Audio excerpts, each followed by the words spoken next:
Oi, gente, tudo bem? Estamos juntos outra vez para mais um encontro aqui super especial. Nós vamos agora adorar ao Senhor, vamos louvar seu nome, vamos cantar aquelas músicas que fazem tão bem a nossa alma. Então eu peço a você que nesse momento se concentre aqui, se desligue de todas as preocupações, entregue seu coração ao Senhor e que nessa troca você possa oferecer a Deus seus melhores louvores e que você receba dele a bênção por esse momento de adoração. Vamos então juntos glorificar o Senhor com o nosso grupo de música, com o nosso grupo de louvor.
Adoramos o Teu nome, Jesus.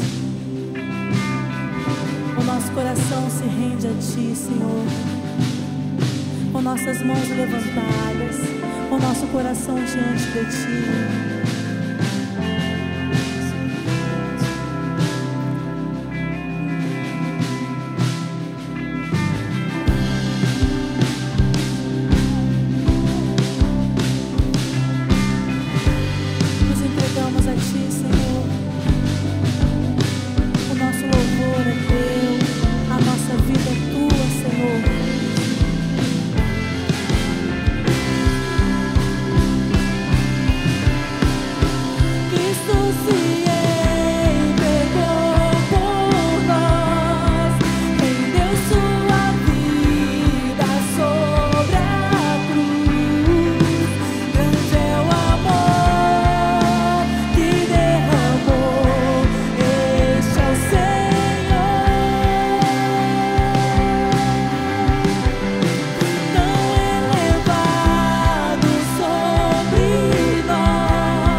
Eu sou a Daniele. Eu sou o Gino. Nós gostaríamos de convidar todos os casais para estarem conosco para uma programação especial do Dia dos Namorados. Será dia 12 de junho, às 21 horas, no canal do YouTube da Igreja Plena de Caraí. Com certeza será mais uma grande oportunidade de todos nós sermos abençoados. Aguardamos todos vocês lá. Guarde então o dia 12, sexta-feira, Dia dos Namorados, programação especial para os casais. Nós estaremos juntos aqui trazendo uma palavra especial, uma reunião especial que estamos preparando com todo carinho para vocês, tá bom? Nos vemos então, guarde aí na sua agenda, dia 12 de junho, às 21 horas aqui no nosso canal do YouTube.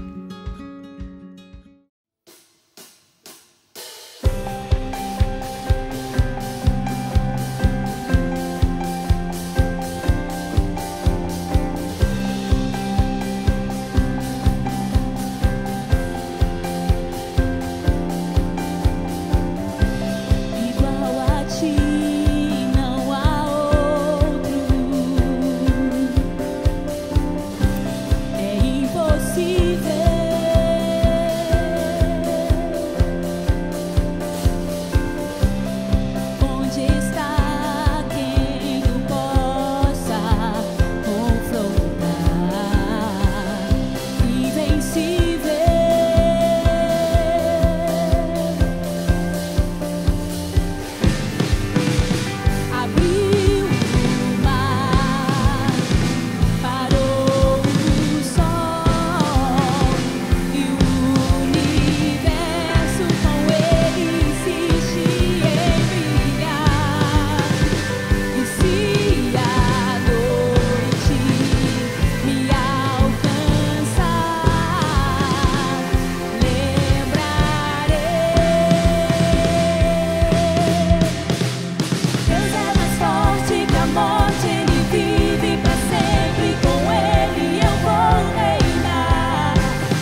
No livro de Mateus, capítulo 5, Jesus diz que nós não devemos andar ansiosos por coisa alguma. Antes devemos buscar o reino de Deus e a sua justiça em primeiro lugar, e assim, buscando o reino dele e a justiça de Deus, a justiça dele, ele próprio supriria cada uma das nossas necessidades.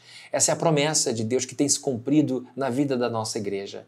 Nós temos, pela infinita bondade de Deus, visto semana após semana, Deus suprindo as necessidades da nossa comunidade. Louvamos a Deus por sua generosidade, louvamos a Deus por você ser tão fiel, por você ser tão leal, tão generoso e generosa. Muito obrigado por sua fidelidade, seu carinho, seu amor, seu cuidado para com a Igreja Plena. Estamos com a igreja em dia, graças a Deus estamos conseguindo apoiar todas aquelas frentes que vocês já viram alguns cultos atrás. Semana que vem nós mostraremos mais um vídeo muito inspirador, que tem sido possível, coisas que estão sendo possíveis graças à sua generosidade. Que Deus abençoe muito a sua vida com shalom, com prosperidade, com a bênção dele, e que no nome de Jesus Cristo, você que está aí se sentindo triste porque não tem conseguido ofertar, não tem conseguido dizimar, não, em hipótese alguma, não permita que isso cresça no seu coração.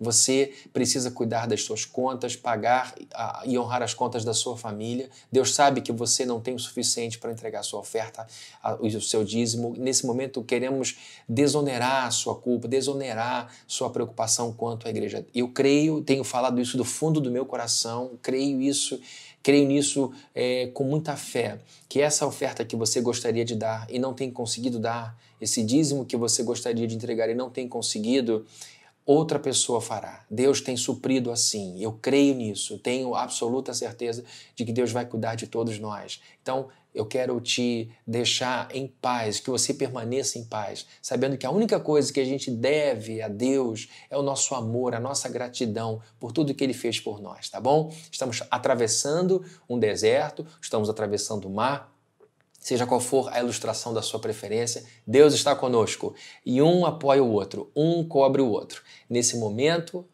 você está sendo coberto por outras pessoas e, se Deus quiser, já você vai poder fazer essa cobertura, esse trabalho de apoio que você tanto ama fazer, tá bom? Que Deus abençoe a todos. Muito obrigado pela generosidade e carinho para com a Igreja Plena.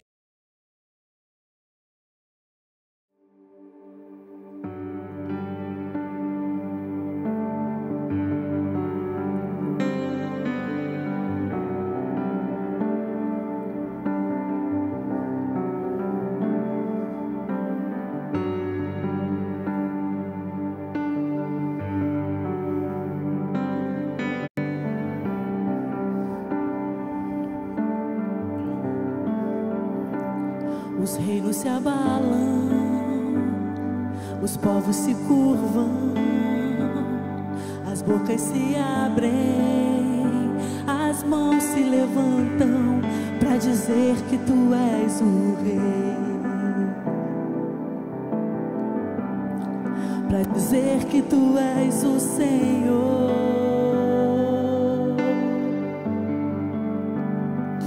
Os reinos se abalam,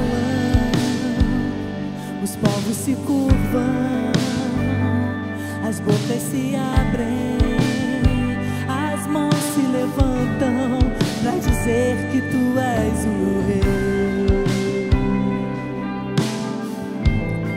para dizer que tu és o Senhor. Teu reino é sempre eterno, firmado em misericórdia, justiça, igualdade, bondade e fidelidade. A tua igreja te adora, a tua igreja te adora. Teu reino é sempre eterno, firmado em misericórdia, justiça, igualdade, bondade e fidelidade. A tua igreja te adora, a tua igreja te adora.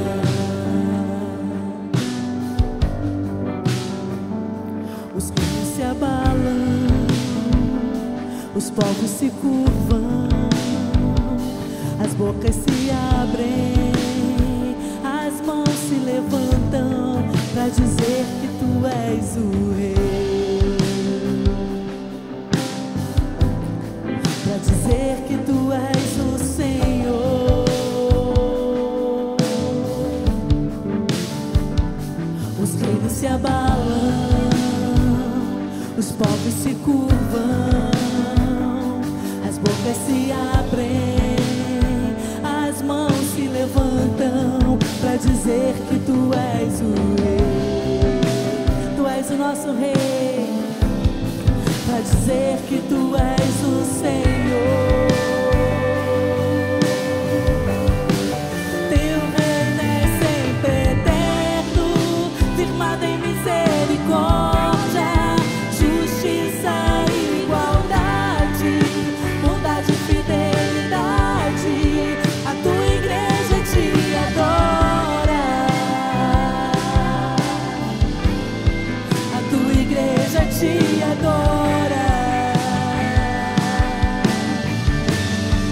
Teu reino é sempre eterno, firmado em misericórdia, justiça e igualdade, bondade e fidelidade.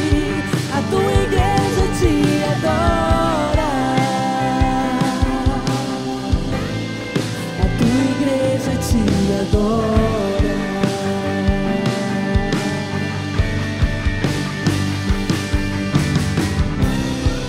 Adoramos, Senhor, adoramos esse Deus que é vivo, esse Deus que é presente, esse Deus que é poderoso, é amoroso. Te adoramos, Jesus. Te adoramos, Senhor.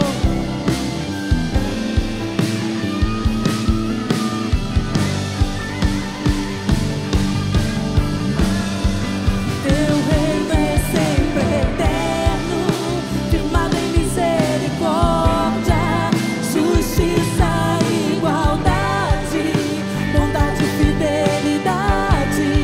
A tua igreja te adora, a tua igreja te adora. Teu reino é sempre eterno, firmado em misericórdia, justiça e igualdade, bondade e fidelidade. A tua igreja te adora, a tua igreja te adora.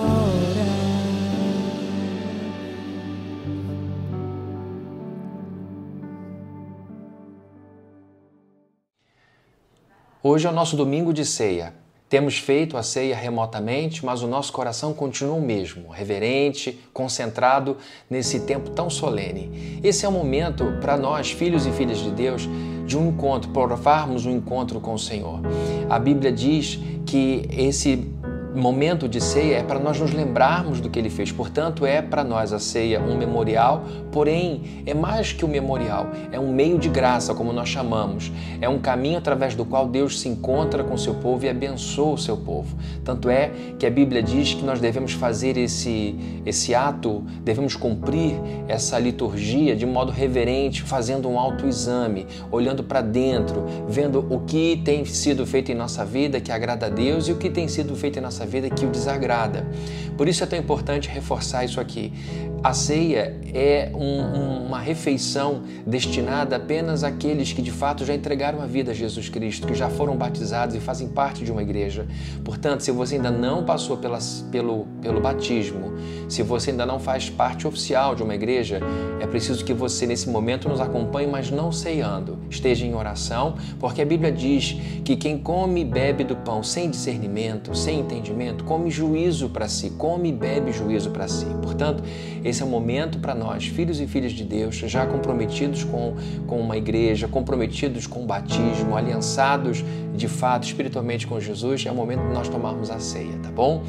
E queremos então nesse momento ler um texto que se encontra na primeira carta que Paulo escreveu aos Coríntios, no capítulo número 11, a partir do verso 23. Diz assim a Bíblia: pois recebi do Senhor o que também lhes entreguei, que o Senhor Jesus, na noite em que foi traído, tomou o pão e, tendo dado graças, partiu e disse: isto é o meu corpo que é dado em favor de vocês. Façam isto em memória de mim. Então, pegue aí o seu pão e vamos juntos comer em oração desse pão, nos lembrando da morte do Senhor e clamando para que o Espírito de Deus faça em nós morada e nos ajude a enxergar como tem sido a nossa vida. Vamos comer do pão.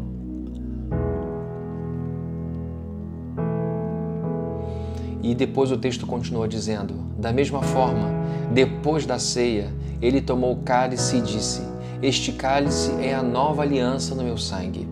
Façam isso sempre que o beberem em memória de mim. Vamos então juntos, queridos, tomar do cálice e vamos, em oração, pedir ao Senhor que nos ajude a glorificar o nome dEle. Vamos orar. Querido Deus, nós estamos nesse momento de ceia, colocando o nosso coração diante de Ti. Comemos o pão, bebemos o cálice e estamos seguindo a Sua palavra conforme nós a compreendemos, crendo que o Senhor está presente, crendo que o Senhor está aqui nesse momento, singelo, simples, porém marcante, importante, fundamental para a nossa comunhão contigo. Que em nome do Senhor Jesus, nesse autoexame, nesse olhar para si mesmo, nós possamos ver o que de fato tem agradado ao Senhor e o que não tem agradado. Ajuda-nos, ó Deus, a mantermos as coisas que louvam e engrandecem o Seu nome e ajuda-nos, ó Deus, a diminuirmos o espaço, a deixarmos de lado aquelas coisas que Te entristecem. Que o Senhor abençoe o Seu povo onde ele estiver, que todos os irmãos e irmãs que estão tomando a ceia nesse momento sejam visitados pelo Teu Espírito Santo e que assim, Deus, abençoados, arrependidos de nossos pecados e crendo no Teu perdão, crendo na Tua graça, nós então pedimos ao Senhor que nos fortaleça e nos estruture na Sua presença e que daqui à próxima ceia a nossa vida seja edificada pelo Teu Espírito Santo e que a gente Te glorifique cada vez mais, Deus. Muito obrigado por Teu Filho ter dado a vida dele na cruz para que hoje nós estivéssemos aqui nesse momento de refeição espiritual contigo. Abençoa o Teu povo, é o que nós Te pedimos em nome de Jesus. Amém, amém, amém.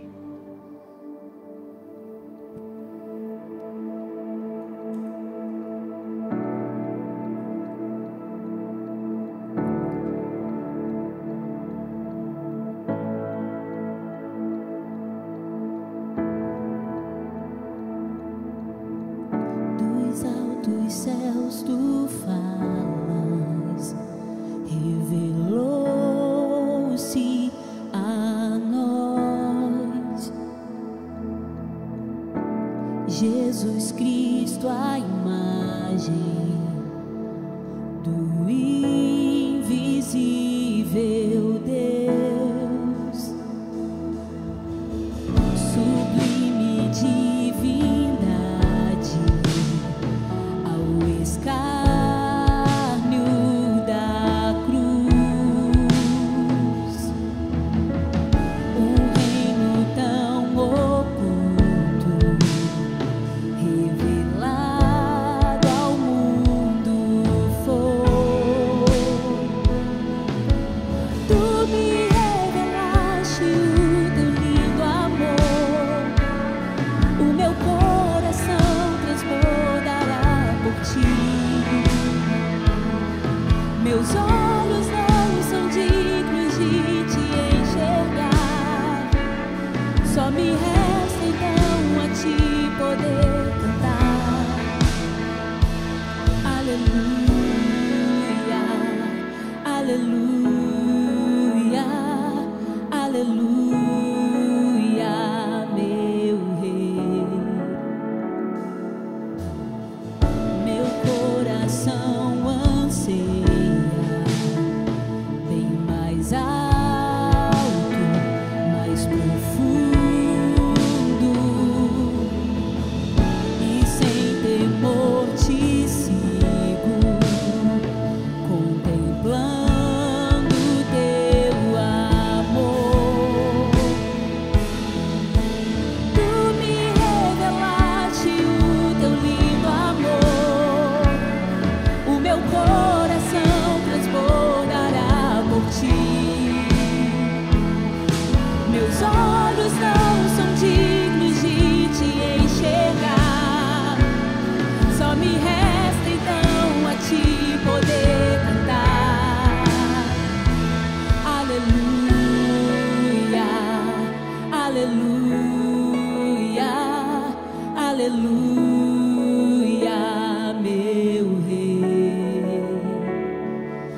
aleluia, aleluia, aleluia, meu Rei.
Queridos, vamos então ao nosso texto, vamos à nossa devocional e eu quero ler com vocês o Salmo 16. Vamos ler juntos então na versão NVI o Salmo 16. Diz assim: Protege-me, ó Deus, pois em ti me refugio. Ao Senhor declaro, tu és o meu Senhor. Não tenho bem nenhum além de ti. Quanto aos fiéis que há na terra, eles é que são os notáveis, em quem está todo o meu prazer. Grande será o sofrimento dos que correm atrás de outros deuses. Não participarei dos seus sacrifícios de sangue e os meus lábios nem mencionarão os seus nomes. Senhor, tu és a minha porção e meu cálice. És tu que garantes o meu futuro. As divisas caíram para mim em lugares agradáveis. Tenho uma bela herança. Bendirei o Senhor que me aconselha. Na escura noite o meu coração me ensina. Sempre tenho o Senhor diante de mim. Com Ele à minha direita, não serei abalado. Por isso, o meu coração se alegra e no íntimo exulto. Mesmo o meu corpo repousará tranquilo, porque tu não me abandonarás no sepulcro, nem permitirás que o teu santo sofra decomposição. Tu me farás conhecer a vereda da vida, a alegria plena da tua presença, eterno prazer à tua direita. Amém. Que texto lindo, queridos, que texto maravilhoso. Esse texto foi escrito por Davi. Não há dúvida alguma quanto à autoria desse salmo, inclusive ele é reproduzido lá na frente, tanto pelo apóstolo Pedro quanto pelo apóstolo Paulo, no livro de Atos, nos capítulos 2 e depois no capítulo 13, tá bom? Então a gente tem nessa passagem um salmo de confiança. Nós não temos aqui um problema específico, porque Davi começa dizendo que se refugia no Senhor. Nós não temos informação sobre esse salmo, se por acaso ele se tratava de um momento crítico da vida de Davi. Muito provavelmente este é um salmo de confiança, é um salmo de quem está habituado a usar Deus como refúgio. Não há necessariamente uma situação de perigo na vida de Davi, mas sim uma situação regular em que ele, com muita naturalidade, com muita intimidade, dirige-se a Deus como sendo o seu refúgio. Então, queridos, nós temos aqui nesse salmo Davi dirigindo-se ao único Deus, ao Deus único, ao único Deus que existe no universo. E essa era uma distinção de Israel. Israel se distinguia de todas as nações ao seu redor porque Israel afirmava e afirma até hoje que só há um Deus. O monoteísmo não era uma coisa comum. O contrário é que era comum. O politeísmo, muitos deuses. E quando Davi dirige-se a Deus, o chama de Yehová, usando esse termo, esse nome no hebraico, ele está se referindo ao Deus eterno. O nome Yehová é o nome supremo de Deus. Deus tem alguns nomes através dos quais ele é conhecido, El Shaddai, Adonai, Elohim, mas Yehová é o nome por excelência de Deus. Era aquele nome que o judeu tinha muito medo de proclamar indevidamente e por isso cometer pecado. A gente é proibido, inclusive, de usar o nome de Deus em vão, de forma vazia. E o judeu tinha muito medo de pronunciar esse nome, Yehová, e essa palavra, Yehová, não se sabe nem se é assim que se pronuncia, porque de tão pouco uso, em virtude do temor, perdeu-se a pronúncia correta. Então nós temos nesse nome a simbolização, a sintetização do Deus da aliança. Yehová significa aquele Deus das promessas, o Deus que entra em pacto com o seu povo, o Deus dos pactos, o Deus que não muda e o Deus que não muda nunca, o Deus eterno. Ou seja, quando o sujeito bíblico fala Yehová, ele está evocando essa eternidade de Deus, essa lealdade de Deus, essa imutabilidade do Senhor. Então ele começa dizendo que este Deus, Yehová, é o único Deus. E com isso eles pontuam, eles reforçam seu monoteísmo. Nós também herdamos esse monoteísmo, cremos como judeu que só há um Deus, a diferença é que para nós é que se revelou em Jesus Cristo e também temos a terceira pessoa da Trindade, que é o Espírito Santo. Então, queridos, quando as nações apresentavam uma imensa quantidade de deuses e se apoiavam essas nações nesses deuses, Israel apostava tudo num único Deus. E com isso Israel assumia alguns riscos. Primeiro, era o risco de ficar, como nação, desprotegida. Porque se abre mão de todos os outros deuses para confiar só em um, muito possivelmente vai ficar vulnerável em muitas áreas. Inclusive, quando os cristãos, no início da igreja, não eram compreendidos e por causa de sua rejeição a participarem dos cultos pagãos, dos cultos públicos no território romano, cultos a muitos deuses, culto ao imperador, quando eles se negavam a queimar incenso diante da estátua do imperador romano, eles eram vistos como ateus, porque eles não tributavam honra, não cultuavam os deuses romanos. E vejam que loucura, eles acreditavam em Deus sim, mas num só, em Jesus Cristo, e se negavam a adorar todos os outros deuses. Isso fez com que eles levassem a culpa por muita coisa, porque eles diziam, os romanos, que os cristãos atraíam a ira destes deuses ignorados, menosprezados por eles. Então, lá no Antigo Testamento, vemos Israel assumindo esse risco, deixando de lado todos os deuses que traziam uma suposta proteção às nações, e eles fazem uso de um só. Esse era o primeiro risco, de ficarem desprotegidos. E depois, o outro risco era o de assumirem a culpa pela ira dos outros deuses, por se sentirem desprezados pela nação de Israel. Então vemos, queridos, que Israel se distingue logo nesse começo de verso, através da palavra de Davi, como sendo uma nação que precisa de um único Deus, que abre mão de toda a proteção, suposta proteção que a sociedade lhe oferecia com um panteão de deuses, e Davi olha para o único Deus e diz: em ti me refugio. E no verso 4, Davi diz que aqueles que deixam o Senhor e vão atrás de outros deuses vivem muito sofrimento. Davi olha para a espiritualidade do seu tempo, ele olha para os religiosos ao seu redor, para aqueles que adoravam a muitos deuses e que apostavam toda a vida nessa adoração desse panteão de deuses.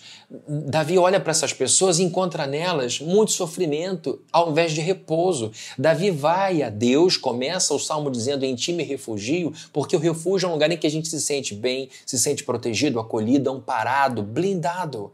Então ele começa dizendo que no Senhor ele se protege, no Senhor ele encontra descanso, no Senhor ele refaz as suas forças. Por outro lado, os que buscam outros deuses vivem uma existência de grande sofrimento. Grande será o sofrimento dos que correm atrás, dos que vão em busca da ajuda de outros deuses, é o que ele diz no verso de número 4. E nos versos 5 e 6, ele afirma as bênçãos que advêm àqueles que seguem ao Senhor. É um contraste. O bloco de versos 5 e 6 faz um contraste com o verso 4. Se por um lado aqueles que correm atrás de outros deuses sofrem, por outro lado, nos versos 5 e 6, como nós vamos ler aqui, Deus se torna uma bênção imensa na vida daqueles que o buscam. Vejam comigo os versos 5 e 6, o que é que a Bíblia diz. Senhor, tu és a minha porção e meu cálice. És tu que garantes o meu futuro. Que coisa gloriosa. Olha que palavra maravilhosa nesses dias em que estamos abalados, preocupados com o futuro. Senhor, tu és a minha porção e o meu cálice.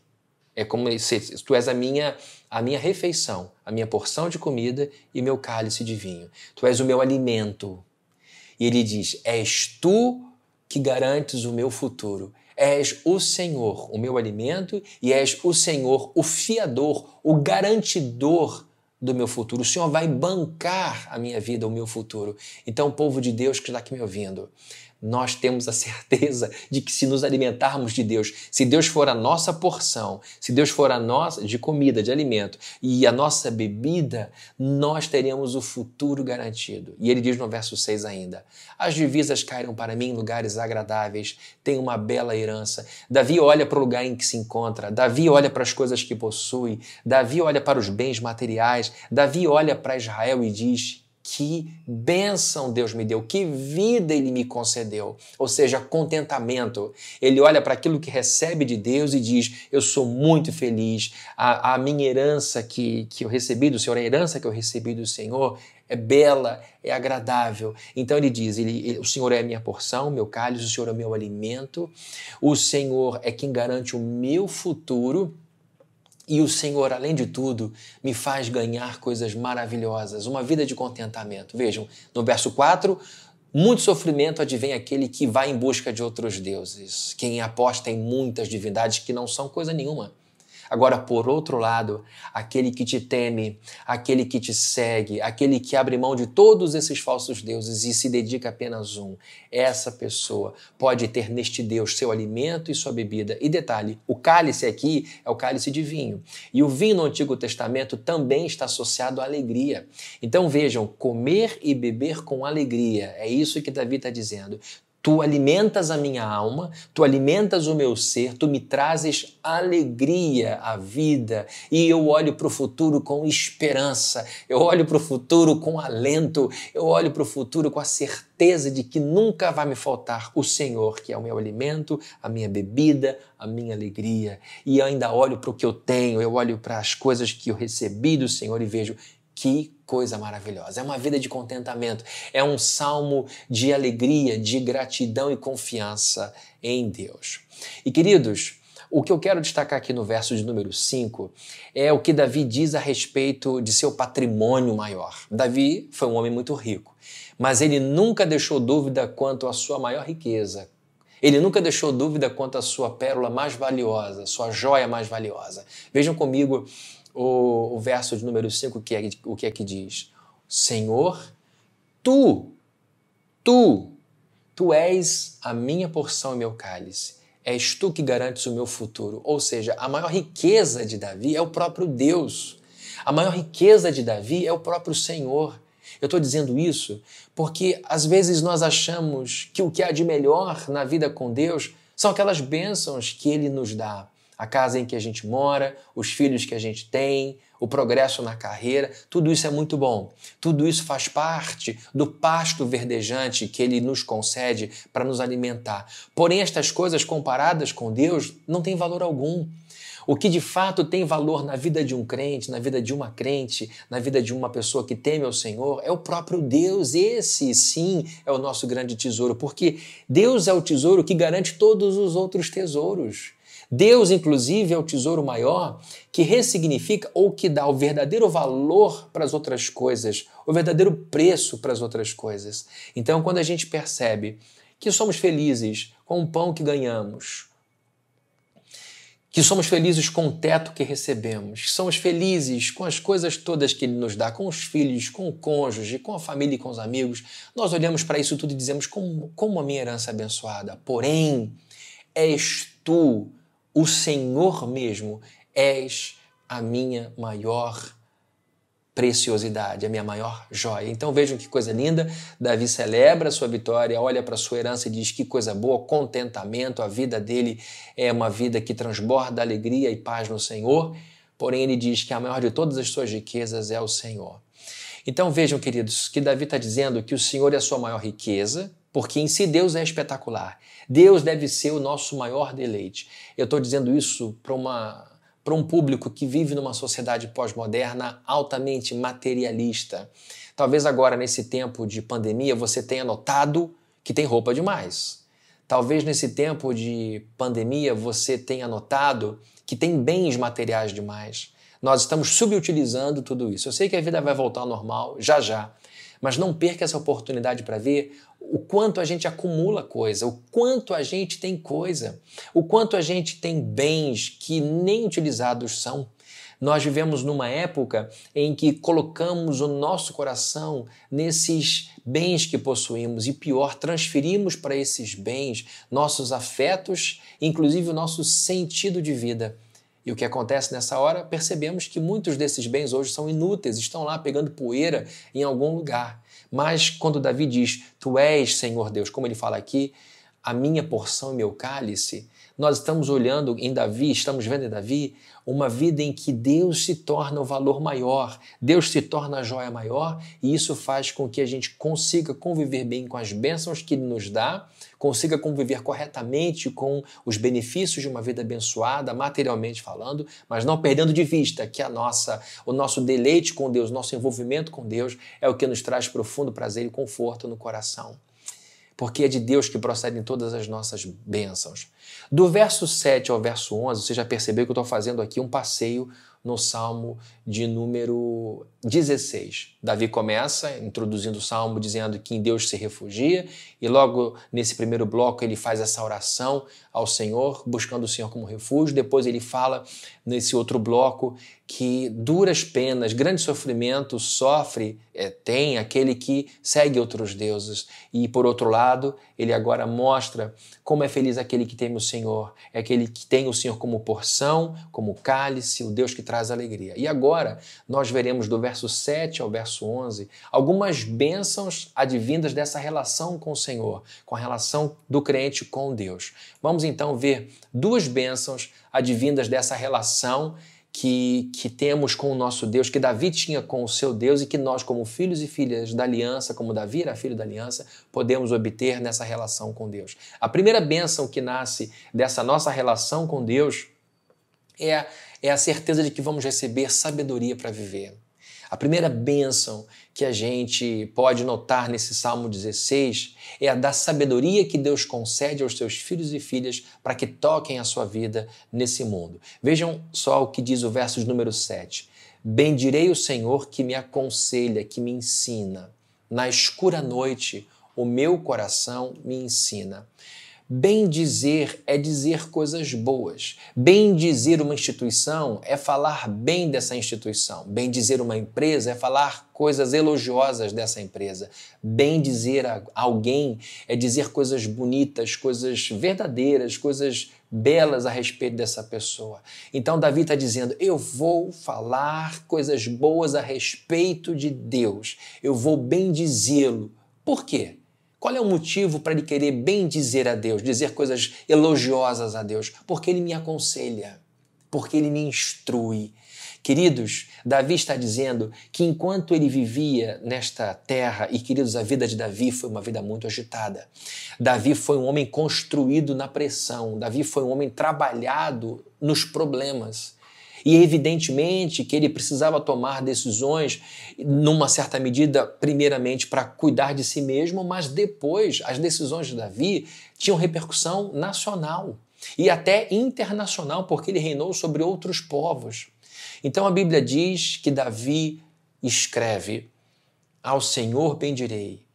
A Bíblia diz aqui: bendirei o Senhor que me aconselha. Na noite escura o meu coração me ensina. Davi está dizendo que um dos motivos pelos quais ele louva a Deus é porque ele recebia do Senhor sabedoria, instrução, aconselhamento para tomar decisão.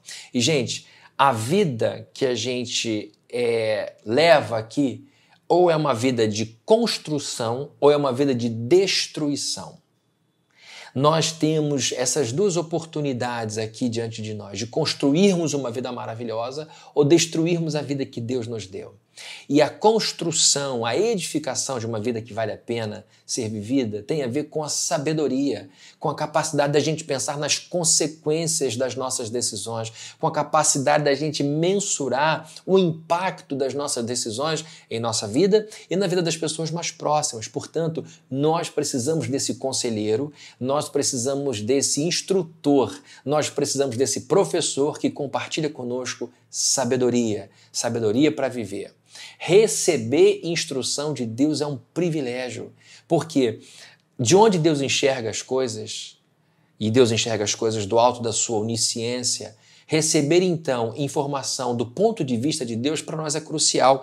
A nossa visão é muito limitada, é como o alcance de um farol numa noite escura. O motorista consegue enxergar até o limite da luz que aquele farol emite. Agora, Deus, quando enxerga as coisas, Ele as enxerga amplamente, Deus as enxerga completamente em sua onisciência. Deus não apenas sabe o que será, mas Deus sabe o que poderia ter sido em seus inesgotáveis desdobramentos. Deus sabe o que aconteceria e o que não aconteceria em cada situação e todos os desdobramentos disso.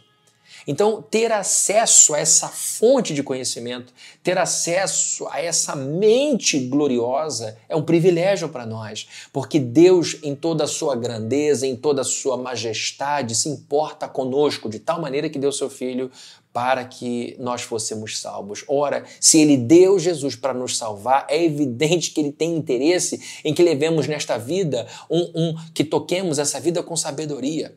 Então, Ele se oferece para nos aconselhar, Ele se oferece para nos ajudar, nos dando instrução quanto à maneira que devemos proceder no casamento, a maneira como devemos proceder na nossa solteirice, a maneira como devemos proceder em nosso namoro, como devemos cuidar da nossa vida profissional e muitas outras coisas. Então, Davi está dizendo que bendiz a Deus porque Deus o aconselha, Deus o instrui. E as consequências das nossas escolhas podem ser positivas ou negativas, nunca é neutro. Nossas decisões não têm desdobramentos neutros, eles sempre afetam a gente de uma forma ou de outra, ou positivamente ou negativamente. Então ele diz no verso 7, bendirei o Senhor que me aconselha. Na noite escura o meu coração me ensina. Eu quero agora destacar uma outra coisa desse verso 7, na noite escura. Queridos, quando Davi fala de noite escura, ele está falando, evidentemente, em primeiro lugar, que enquanto ele está indo para a cama, debaixo daquele céu estrelado, naquele lugar de densas trevas, lembrem que ele não tem iluminação pública, então ele tem aquela noite verdadeiramente escura, ele diz que nesse momento Deus o instrui. Não só durante o dia, quando a gente está pensando ativamente, quando a gente está colocando a mente para trabalhar objetivamente, a gente está ali buscando orientação, mas Deus também fala conosco nesse momento de quietude, no escuro da noite. Agora eu quero jogar esse texto para uma outra condição em que a gente pensa em noite escura ou escura noite como sendo aquele momento de pouca luz na cabeça, aquele período de problema, aquele período de tribulação em que a gente se sente limitado sem saber o que fazer, quando a gente se sente em trevas. Davi está dizendo que o Senhor nos aconselha mesmo nesses dias em que provamos a escuridão da noite ao meio-dia. Quando a gente acorda de manhã em trevas, quando a gente abre os olhos e a primeira coisa que sente é o coração batendo forte porque não sabe para onde vai. Talvez seja essa a situação sua nesse tempo de pandemia. O que vai ser do meu futuro? Como eu vou agir dessa forma? Como eu vou tratar meus empregados? Como eu vou tratar a minha carreira? Como eu vou fazer daqui para frente? A Bíblia diz que Deus nos instrui sempre, de dia e de noite, nos momentos em que estamos andando com muita luz, liberdade, em que estamos andando com muito entendimento e em momentos da vida em que estamos andando devagar, com os olhos arregalados, tentando enxergar alguma coisa, uma pedra para evitar tropeço. Então, nesse momento, pode ter certeza absoluta de que o Senhor vai fazer a luz da sua sabedoria brilhar sobre você. E eu queria pedir ao Milton para projetar um texto também do livro de Salmos, só que lá na frente, o Salmo de número 112, verso de número 4, diz assim: a luz raia, brilha nas trevas para o íntegro, para a íntegra, para quem é misericordioso, para quem é misericordiosa, compassiva, compassivo e justo. Eu vou ler sem eco agora. A luz raia nas trevas para o íntegro, para quem é misericordioso, compassivo e justo. Queridos, o Salmo 112 é lindo e uma das promessas que a gente encontra no Salmo 112 é essa que tem a ver com o que eu estou falando no verso 7 do capítulo 16 de Salmos.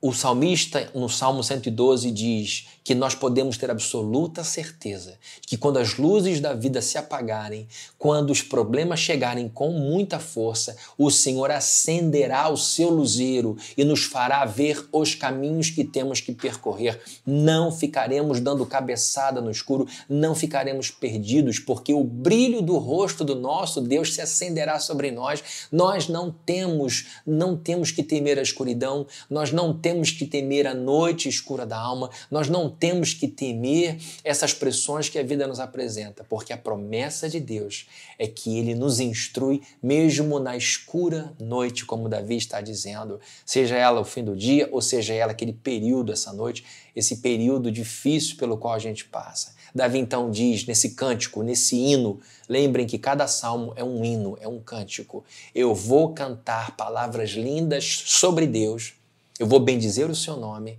porque Ele compartilha comigo a sua perfeita sabedoria, mesmo em meio ao caos. Lembrem de Davi na caverna, fugindo de Saul, com promessas de que ele esmagaria todos os seus inimigos e que ele seria vitorioso. Entra Saul na caverna, fica de costas para ele, os amigos dizem, chegou a hora de Deus fazer valer a palavra dele, vai lá e acabe com a vida de seu inimigo.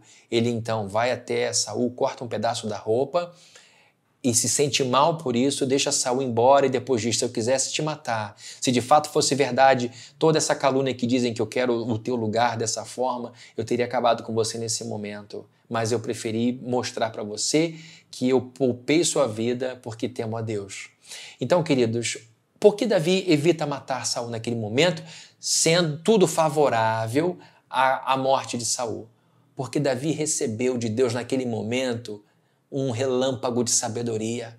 Ele ponderou que ali estava um homem levantado por Deus. Davi poderia ter todos os motivos para não gostar de Saul, mas ele amava a Deus e Deus tinha levantado Saul. Então ele diz, eu não vou tirar do trono alguém que Deus colocou. Se Deus colocou, Deus vai tirar. E foi assim que ele agiu. Esse era o coração de Davi. E agora ele diz de maneira muito gloriosa que ele vai bendizer o Senhor porque o Senhor o aconselha mesmo na noite escura. Então Davi está dizendo com a boca cheia e com o coração cheio que esta sabedoria que ele recebe é útil, é prática, ela tem função na vida. Não estamos falando aqui de uma coisa que não serve para nada apenas para especulações filosóficas. Não. A Bíblia está dizendo que a sabedoria que Deus nos concede é útil para a vida. Davi, ao poupar Saul, poupou a si mesmo. Esta é a sabedoria de Deus. Ela glorifica o Senhor e beneficia a cada um de nós. Quero destacar outra coisa no verso 7. Diz assim, ainda o verso 7, vejam como a Bíblia é cheia de riqueza. A gente está parado aqui no verso número 7 há um tempinho. E como um único verso é cheio de riqueza. Verso 7 diz assim, bendirei o Senhor que me aconselha. Prometo que não vou falar mais por enquanto sobre isso. Na noite escura o meu coração me ensina. bendirei o Senhor que me aconselha. Ponto, vírgula. Na noite escura, o meu coração me ensina. Davi está chegando a uma conclusão, que durante a noite, o coração dele, cheio da palavra de Deus, que ele leu ao longo do dia, começa a dialogar com ele. E durante a noite, durante o momento de escuridão, aquele conteúdo armazenado no seu coração começa a instruí-lo. Vejam que coisa gloriosa. Aqui está um homem que amava a palavra de Deus. Aqui está um homem que adorava ler a Torá. Um homem que tinha prazer na lei de Deus. Aqui está um homem dizendo que se alimentava e que agora, nesse momento de quietude, este alimento dentro da alma, esses nutrientes no seu espírito, vinham à sua mente e lhe davam direcionamento para o dia seguinte. Direcionamento para andar durante a noite. E vejam que coisa linda. Onde é que Davi guardava a sabedoria de Deus? A palavra de Deus? Onde é que ele depositava cada palavra, cada frase, cada provérbio, cada texto sagrado? No coração. No coração. A gente acabou de ler o verso 7, na escura noite. O meu coração me ensina. Ali está Davi com o seu cofre. Gente, o coração é o cofre da nossa alma. No caso aqui, a palavra coração no hebraico é rim, rins mesmo, literal, porque para o judeu o centro da alma não era o coração. A gente usa o coração porque a nossa convenção é o coração, mas a palavra no hebraico é para rim. Então, para o judeu, a palavra de Deus deveria ser depositada no âmago da alma. E para nós, no coração, o âmago da alma, esse lugar precioso, é aquele onde a gente coloca os nossos amores. Dentro do nosso coração estão os nossos pais. Dentro do nosso coração estão os nossos cônjuges. Dentro dos nossos corações estão os nossos filhos. Dentro dos nossos corações estão os nossos mais preciosos amigos. E dentro dos nossos corações está Deus, está a sua palavra. E aqui Davi está dizendo o seguinte: eu louvo, eu bendigo esse Deus que me instrui.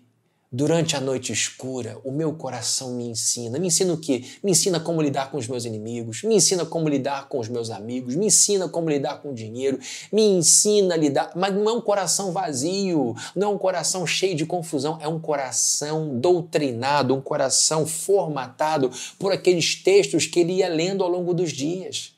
Então, queridos, é fundamental que a gente aprenda a armazenar a palavra de Deus na nossa alma.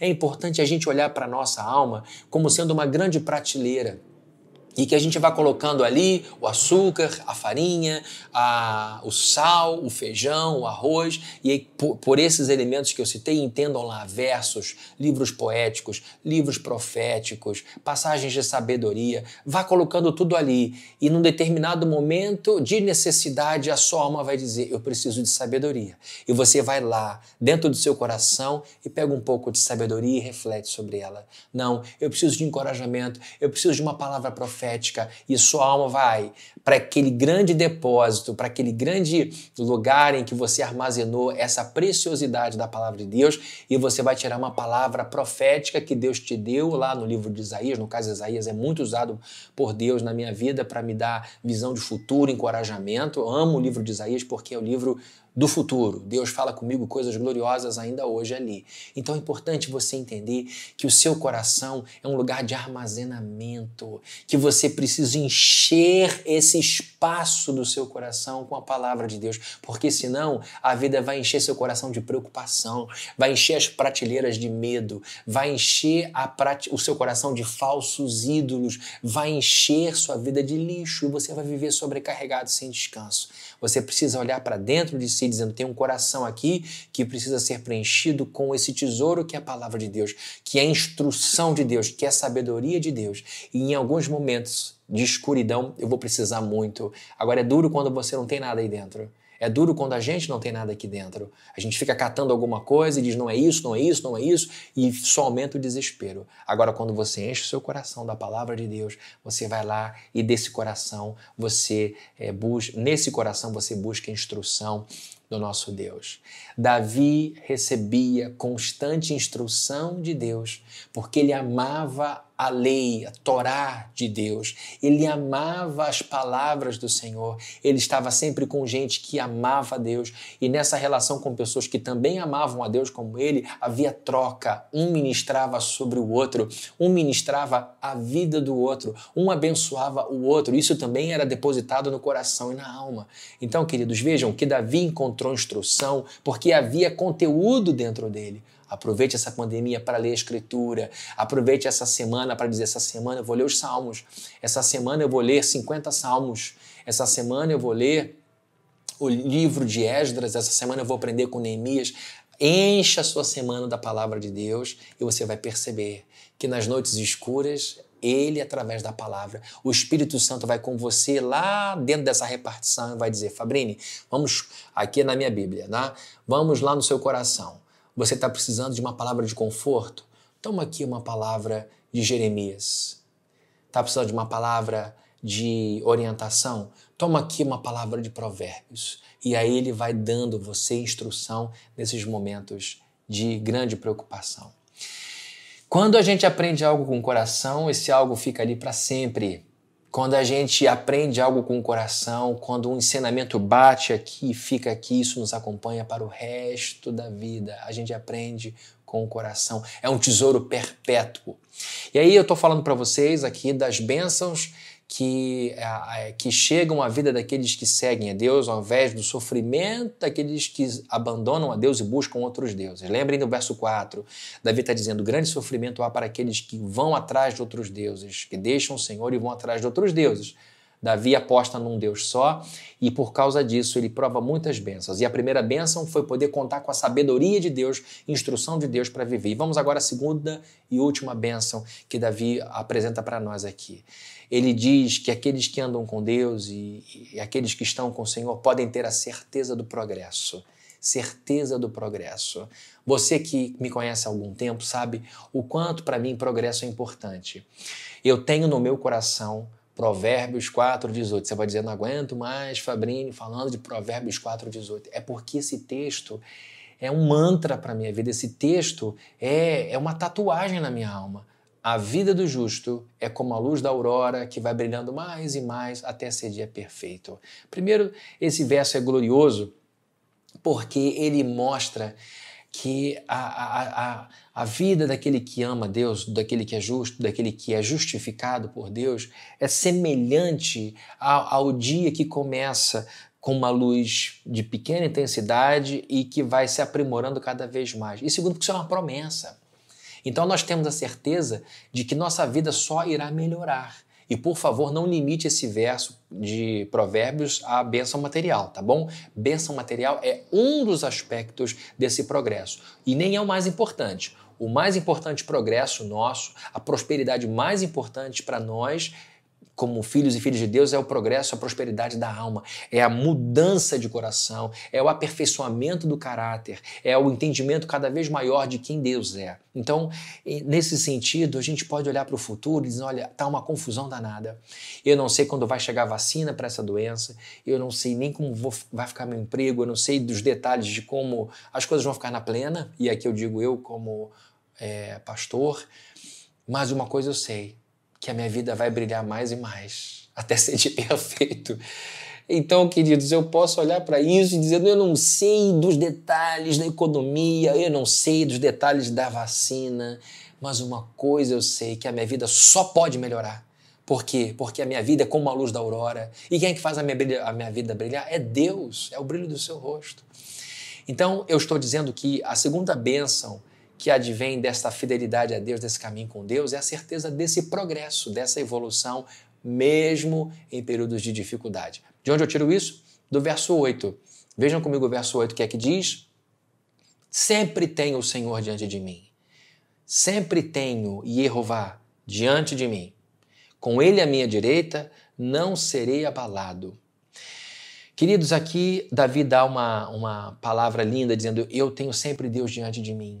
Eu coloco sempre o Senhor diante do meu dia. Davi invocava a Deus, a sua presença todos os dias. É muito triste quando o nosso cristianismo é dominical. É muito triste quando a gente só lê a Bíblia no domingo, quando a gente pede aqui para você acompanhar o texto bíblico. Você perde muito, você deixa de ganhar muita coisa. Davi diz, o Senhor eu tenho sempre diante de mim. É como se ele colocasse Deus sempre diante dos seus olhos, chamasse Deus sempre para esse encontro. Com ele à minha direita, não serei abalado. A convicção de que Deus diante dele e à sua direita e de que ele não seria abalado é uma coisa muito forte, porque aqui é um homem que escreve esse salmo, era um homem de guerra. Davi era um homem que construía o seu nome, que construía um legado incrível, um homem que estabeleceria, como nenhum outro jamais estabeleceu, o reinado em Jerusalém. Então, evidentemente, que uma pessoa como Davi era muito visada, muito combatida. Ele foi perseguido por pessoas, foi alvo de intrigas terríveis, foi alvo de atentados contra a sua vida. E mesmo assim ele diz que se o Senhor estiver diante dele à sua direita, ele jamais será abalado. Por que ele fala à direita? Porque, biblicamente falando, a mão direita é a mão da perícia, é a mão da habilidade. Eu sou canhoto, então eu não sou bíblico. Pelo amor de Deus, não é nada disso. É porque na Bíblia a mão direita é a mão da perícia, é a mão que usa bem a ferramenta, é a mão que usa bem a espada, é a mão que trabalha com perícia, é a mão que luta com perícia. Então, quando Deus está à sua direita, ele está dizendo o seguinte, com Deus segurando a minha mão perita, com Deus segurando a minha mão habilidosa, eu não serei abalado. Davi, então, se coloca sob o adestramento de Deus. Davi se coloca sob o comando de Deus. É como se ele estivesse dizendo o seguinte, a minha mão, estando unida à mão de Deus, a minha mão estando protegida pela de Deus, eu não serei abalado, porque ele vai coordenar os meus movimentos. Quando eu precisar usar uma ferramenta política ou quando eu precisar ir para a guerra segurando uma espada. Que coisa espetacular Davi está ensinando. Com o Senhor diante de mim sempre. De manhã, Senhor, vamos passar esse dia juntos. Me ajude nessas dificuldades, me ajude nesse momento, nesse desafio. E eu sei que estando Ele à minha direita, segurando a minha mão direita, não serei abalado. Então, agora que você entende o porquê da direita, a gente fala do abalo. Ser abalado, queridos, é ficar comprometido. Ser abalado é se sentir tombando. Ser abalado é se sentir vulnerável. Você já se sentiu abalada? Você já se sentiu abalado? É lógico que sim. Você já sentiu aquela vontade de desistir de tudo? Você já sentiu os ombros caírem? Você já perdeu as forças das pernas? Você já disse, exausto, exausta, chega, não adianta, eu não consigo, não acerto nunca, não sei como fazer, Senhor, eu desisto, não dá. Isso é ser abalado, é pôr em risco um plano que foi idealizado com todo carinho por causa de alguma dificuldade. Ser abalado é ser ameaçado de tombo ou de tombar em nosso ânimo. A Bíblia está dizendo, o Senhor está sempre diante dos meus olhos. Davi está afirmando isso, com o Senhor diante de mim. Uma vez que o Senhor está com ele, uma vez que o Senhor está ao seu lado direito, ele pode ter a certeza de que não será abalado. O que eu quero destacar nesse momento é o fato de Davi trazer para a vista dele o Senhor. E é lógico que ele fala isso de uma perspectiva espiritual. Ele não chamava Deus em pessoa e ficava vendo como Moisés viu Deus através de uma sarça mais ardente, quando ele recebe o chamado. Mas quando Davi diz que com o Senhor constantemente diante de mim, ele está evocando a Deus em oração, em espírito de oração, para estar perto dele. E quando ele vislumbra esse Deus em seus atributos maravilhosos, em seus atributos morais, em sua bondade, em sua fidelidade, em seus atributos de poder, em sua onipotência, quando Davi olhava para esse Deus, ele era encorajado, ele era fortalecido a segurar a espada ou a ferramenta e contar com Deus à sua direita para ele vencer todos os seus desafios. Mas parto aqui de um ponto. Esta segurança vinha do olhar de Davi para Deus, da visão que ele tinha do Senhor, ou seja, de alguém que estava sempre trazendo diante dos seus olhos espirituais o Senhor. Eu quero olhar para o Novo Testamento, eu vou pedir para o Milton projetar mais um texto. Agora esse texto se encontra em Mateus capítulo 14, versos 28 e 29, que nos ajudam a ver o quanto é importante a gente olhar para o lugar certo nos momentos de dificuldade. Eu acabei de dizer que Davi, quando olhava para Deus em seus atributos gloriosos, era encorajado a pegar a sua espada com sua mão direita e sob a destra direita de Deus e encarar seus inimigos. Vou agora para um texto que nos ajuda a ilustrar bem essa história da gente olhar para o lugar certo e ter encorajamento e força. O texto de Mateus, capítulo 14, versos 28 e 29, diz assim: Senhor, disse Pedro, se és tu, manda-me ir ao teu encontro por sobre as águas. Lembrou qual é a passagem? Jesus mandou os discípulos atravessarem o Mar da Galileia e no meio do caminho ficam numa enrascada, numa tempestade. Jesus chega até eles andando sobre as águas porque ele tinha ficado para orar. E lá de onde estava, viu os seus discípulos em grande dificuldade e foi ao encontro deles. E quando se aproximava do barco, no meio da tempestade, os discípulos tomam um susto danado, achando que era um fantasma. E aí Pedro resolve tirar a dúvida. É ou não é fantasma? Então ele diz algo aqui para o Senhor. Senhor, disse Pedro, se és tu, manda-me ir ao teu encontro sobre as águas. Pedro sabia o seguinte, se for Jesus eu vou ter condição de fazer o que ele está fazendo. Ele confiava em Jesus, tá? Ele confiava muito em Jesus. Em verso 29, Jesus diz, venha, respondeu ele. Então Pedro saiu do barco, andou sobre as águas e foi na direção de Jesus. Até aí, espetáculo. Até aí, incrível. Imagina Pedro saindo devagarinho do barco, uma confusão, uma prova doida. Ele poderia ter dito qualquer outra coisa. Se é o Senhor mesmo, acende a luz aí. Se é o Senhor mesmo, acalma a tempestade. Não. Ele disse, se é o Senhor mesmo, deixa eu ir ao teu encontro. Eu quero provar esse negócio. Até aqui tudo bem. A Bíblia continua. Mas, quando Pedro reparou no vento, ficou com medo, começando a afundar, gritou, Senhor, salva-me. Tudo começa a dar errado na vida de Pedro, nesse momento, quando ele olha para o vento, quando ele repara a força do vento. E aí vem o medo. Queridos, nesse momento em que ele diz, se é o Senhor, deixa eu ir, ele olha para Jesus, ele vai na direção de Jesus. E ele começa a andar, e deve ter sido uma sensação incrível, incrível. Só que no meio do momento ele sente aquele vento gelado, ele desfoca de Jesus, olha para o lado, para a tempestade e começa a afundar. A gente abala, a gente entra em ruína, a gente tomba quando a gente deixa de olhar para Jesus Cristo. Quando a gente deixa de olhar para o Senhor. Davi disse, o Senhor eu tenho sempre diante de mim. Estando ele à minha direita, jamais serei abalado. Tendo o Senhor Jesus sempre diante de nós, estando Jesus à nossa direita, nós jamais seremos abalados. Queridos, esta palavra é poderosa. Por que a Igreja de Jesus Cristo suportou 2000 anos? Eu disse há poucos domingos que a Igreja de Cristo é a instituição mais antiga, mais duradoura, mais longeva da história humana. Por que ela perdura e vai perdurar até a volta dele? Porque esta igreja está fundamentada sobre a palavra desse Cristo.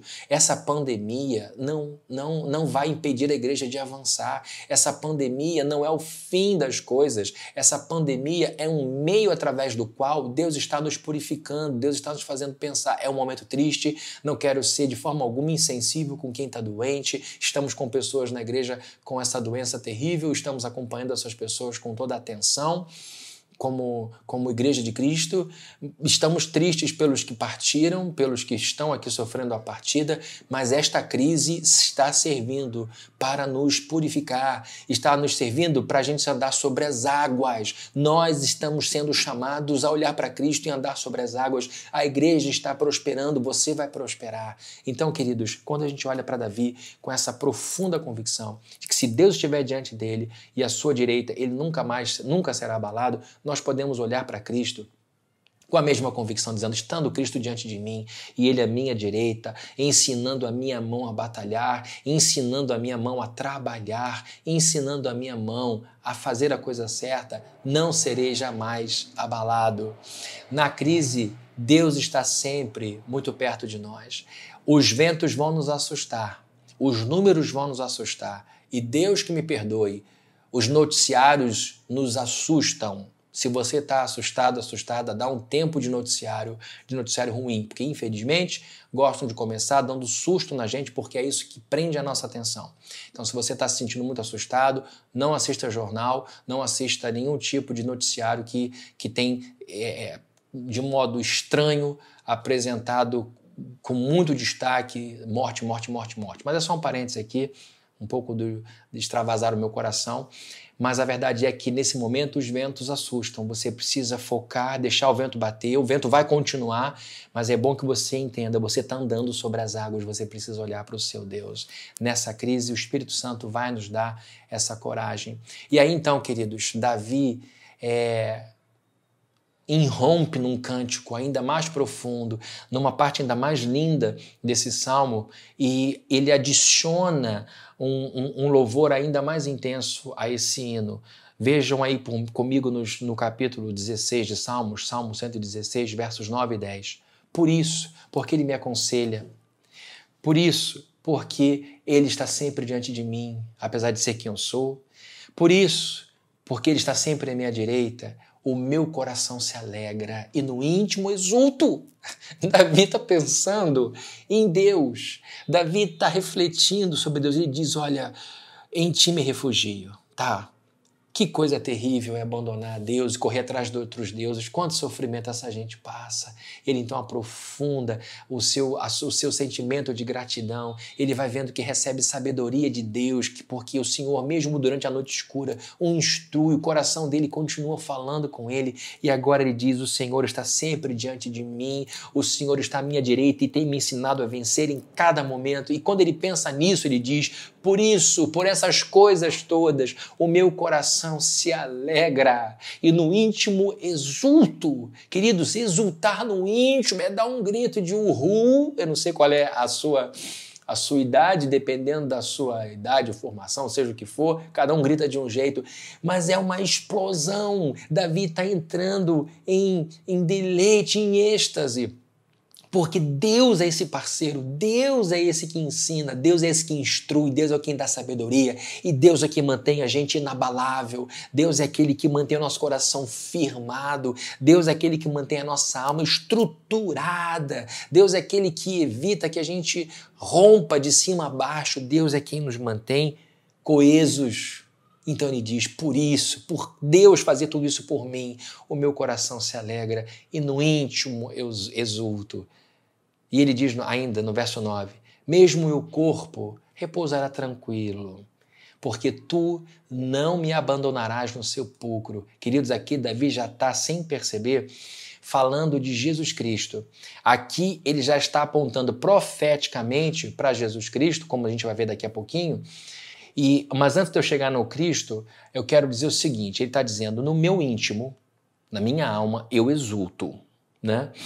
Na minha alma, ou seja, na parte imaterial. O ser humano é um ser binário, ele é feito de corpo e alma.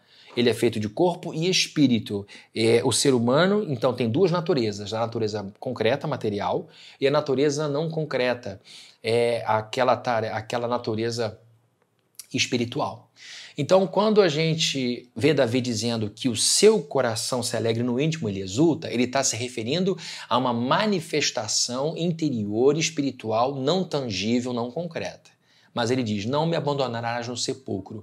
Ele vai, como ele vai continuar dizendo aqui, o Senhor vai evitar que meu corpo sofra decomposição quando ele fala de Jesus Cristo, porque Jesus passou pouco tempo no sepulcro e logo o seu corpo ressurreto foi assunto aos céus. Então a gente vê que na vida de Jesus se cumpriu plenamente essa palavra, porque o Senhor não deixou o corpo de seu filho, antes Deus o ressuscitou e ele levantou-se da morte e foi aos céus com aquele corpo físico. Então se cumpriu plenamente na vida de Cristo. Porém, na vida de Davi, ele manifesta aqui uma coisa muito linda. Quando ele fala de espírito que exulta e o corpo que não será abandonado por Deus em decomposição, ele tá dizendo que Deus vai cuidar muito bem tanto da parte imaterial quanto da parte material. Davi não está desprezando o corpo, Davi não está desconsiderando a importância do corpo. Davi está dizendo que Deus cuidará da alegria do coração e da saúde do corpo. É um trabalho integral. Deus tem interesse em abençoar a gente integralmente. Esse é o nosso Deus, queridos. Então, Davi está nos mostrando que este Deus que faz o seu coração explodir de alegria é o Deus que cuida da alma e do corpo, das necessidades da alma e das necessidades do corpo. Ele então nos preservará física, emocional e espiritualmente. Deus vai pegar essas duas naturezas e vai olhar para nós como um ser apenas, como uma coisa só, alma e espírito. Ele não separa isso quando nos vê. E agora ele diz que Deus cuidará destas duas, como tem cuidado destas duas. Então, queridos, Davi olha para o futuro profeticamente e diz que o Senhor não permitirá que o seu santo sofra decomposição, e isso se refere plenamente a Jesus Cristo, mas também a nós, porque nós teremos os nossos corpos ressuscitados e glorificados no dia da volta do Senhor. Mas não vou entrar nesse assunto escatológico agora. E eu vou terminar então a introdução, né? Eu não posso deixar as minhas piadinhas aqui, senão eu me esqueço delas, e quando a gente voltar para o púlpito eu não vou ouvir as risadas de vocês de misericórdia, que são aquelas risadas feitas há 22 anos por algumas pessoas que estão ali me ouvindo e rindo das mesmas coisas. Então, estou fazendo aqui, mas não estou ouvindo a sua risada. Eu espero poder ouvir isso em breve. Vamos lá, terminando o Salmo. Ele diz então, aqui no verso número 11, Tu me farás conhecer a vereda, o caminho da vida. Tu me farás ver... Deixa eu abrir um texto aqui que apresenta a passagem de maneira mais completa.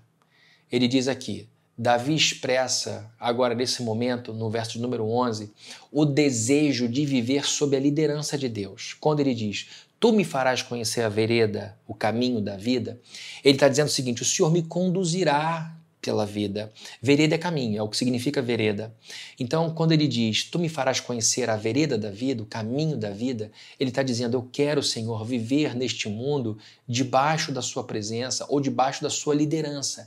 Ele não queria viver a vida, seus sonhos sozinho, ele queria sonhar, idealizar, projetar sob a liderança de Deus, colocar-se sob a condução de Deus. E o que é ser conduzido por Deus? O que é viver conduzido por Deus? Você deve estar perguntando, Fabrini, como é que eu sei que eu estou sendo conduzido por Deus? Simples.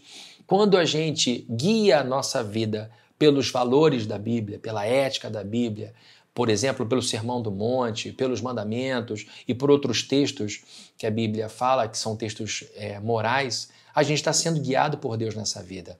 Quando é que eu sei que eu estou sendo conduzido por Deus? Quando eu procuro me apegar ao que é bom, quando eu procuro me apegar ao que é correto, quando eu procuro me apegar a tudo que é louvável, quando eu procuro deixar de lado tudo aquilo que é reprovável aos olhos de Deus, que eu conheço pela Escritura, isso é viver conduzido por Deus, é viver liderado por Deus. Quando Davi diz, eu quero viver sob a tua vista, eu quero conhecer a vereda da vida, eu quero que o Senhor me conduza à vereda da vida, ele está dizendo, eu quero me levar, eu quero conduzir a minha vida de acordo com a sua vontade.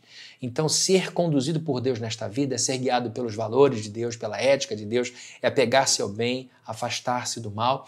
Em outras palavras, é você ser conduzido totalmente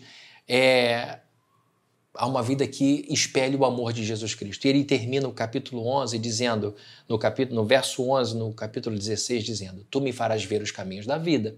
Continua o verso. Na tua presença, diante de ti, há plenitude de alegria. Na tua destra, delícias perpetuamente. Queridos, alegria profunda só na presença de Deus. O resto é distração. A alegria verdadeira só acontece na presença de Deus. Você sabe o que ele diz? Na tua destra, na sua mão direita, na sua mão habilidosa, há delícias perpetuamente. Ou seja, estas bênçãos que vamos recebendo aqui neste mundo não terminarão. Deus com a sua mão direita, Deus com a sua destra, continuará nos abençoando perpetuamente. E eu vou dizer uma coisa que você já sabe. Neste mundo, a gente recebe bênçãos maravilhosas de Deus e usufrui dessas bênçãos de Deus, só que parcialmente. A nossa cabeça, a nossa mente, o nosso coração, tudo isso foi afetado pela queda. A gente está aqui desfrutando de uma coisa boa e o nosso coração sente uma pontada de culpa porque nós estamos compartilhando com outros. Estamos aqui usufruindo uma bênção e estamos sentindo tristeza porque outras pessoas não têm acesso a coisas boas. Ou seja, o desfrute nunca é pleno. Não é pleno, primeiro porque a nossa cabeça não consegue alcançar o máximo que um cérebro humano consegue. A gente sabe que usa apenas 10, 11% da capacidade cerebral. Então, nesse tempo aqui, por causa da queda e por causa da subutilização desse cérebro que nos faz perceber os 5 sentidos como percebemos, tudo isso limita o desfrute da bênção que Deus nos dá. Agora imagine na glória, quando nós estivermos usando 100% da nossa capacidade cerebral. E eu não creio, de onde você tira que a gente vai usar 100%? De algo muito simples. Deus não nos daria uma máquina como essa para subutilizá-la. Deus não desperdiça nada. Deus, então, vai com certeza usar 100% do nosso cérebro. Deus vai usar 100% da nossa capacidade cerebral para ativar os 5 sentidos, olfato, visão, paladar, tato. Tudo isso, olfato, tudo isso, e vocês imaginem você e eu na glória, na presença de Deus, com 100% da nossa mente funcionando, com uma alma totalmente restaurada, sem pecado nenhum, provando as delícias que Deus oferece a nós com sua mão direita. Imagine o sabor das coisas, imagine o desfrute das coisas na glória. A intensidade de felicidade, a intensidade de alegria, a intensidade de gozo, a intensidade de contentamento é imensuravelmente maior do que essa paupérrima que temos aqui. E se esta paupérrima nos faz chorar de emoção, se essa experiência limitadíssima que temos da presença de Deus, de suas bênçãos em nossa vida, que derretem a nossa alma e que internecem o nosso espírito, limitadas mesmo assim nos trazem esse impacto, imaginem o que é você viver perpetuamente na glória, na presença de Deus, recebendo esses presentes do Senhor e usufruindo das bênçãos de Deus e, detalhe, vendo a Deus como Ele é. Vendo a Deus como Ele é. Hoje a gente entende Deus como que por um reflexo. A nossa alma não consegue captar quem Ele é. Imagine quando nós, restaurados pelo poder de Deus, com tudo pleno, com tudo plenificado, na presença dEle, recebendo da mão dEle a uva, recebendo da mão dEle o pão, recebendo da mão dEle a alegria, recebendo da mão dEle o amor, queridos. Por isso que Paulo falou, ninguém consegue mensurar. Nunca penetrou em coração nenhum. É demais para a nossa cabeça. E aí Davi diz: Tu me farás ver os caminhos da vida aqui. Eu vou ver os caminhos da vida aqui. O Senhor vai me conduzir aqui. E na tua presença aqui há alegria, plenitude de alegria. E na tua destra, delícias perpetuamente. A vida começa aqui, mas não termina aqui. Ela vai para um plano superior e assim nós vamos caminhando com esperança rumo ao amanhã. Então, gente, amanhã há de ser melhor do que hoje, tá bom? Deus vai continuar nos abençoando perpetuamente. Que Ele seja a tua luz, que Ele seja a sua alegria, que Ele seja a sua joia mais preciosa, como foi na vida de Davi. Que Deus te abençoe muito.